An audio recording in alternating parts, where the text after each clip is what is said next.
سورہ قیامہ کی آیت ہے نمبر 4، بلا قادرین علی ان نسوی بنانہ. تو اس ساری گفتگو کا حاصل یہ ہے کہ کسی شخص کو یہ قدرت حاصل نہیں کہ وہ قرآن کریم کی عظمت اور اس کے دلوں میں اتر جانے والی تاثیر کے تمام گوشوں کا ادراک کر سکے.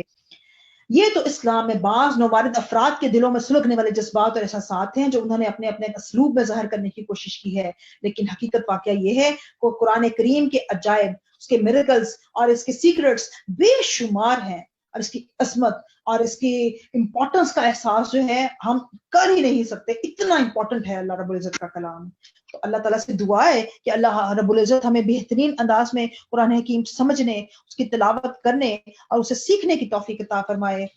ہمارے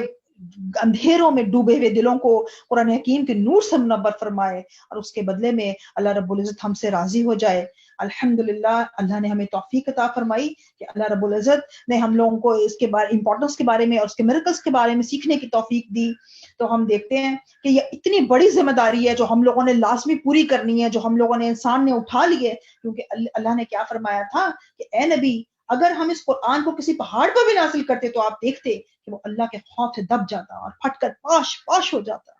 تو اب جب ہم ایک نادان انسان ہے، ہم نے اس کی ذمہ داری اٹھائی ہے اور اللہ نے ہم لوگوں کو امت وسط اور خلیفہ بنا کر بھیجا ہے، تو ہمارا فرض ہے کہ ہم اس کو صحیح معنوں میں قرآن حکیم کا حق ادا کریں، کیونکہ قرآن حکیم جو ہے وہ اللہ کا نور ہے اور ہمارے اپنے پیروکاروں کے لیے سرمایہ حیات ہے. اور تو اللہ سے دعا ہے کہ اللہ ہم لوگوں کو اس کو بہترین انداز میں اسے سیکھنے کی توفیق عطا فرمائے اور ہماری چھوٹی چھوٹی کاوشوں کو قبول فرما کے ہم سے راضی ہو جائے. سبحانک اللہم و بحمدک، نشہد ان لا الہ الا انت، نستغفرک ونتوب الیک. السلام علیکم ورحمۃ اللہ وبرکاتہ.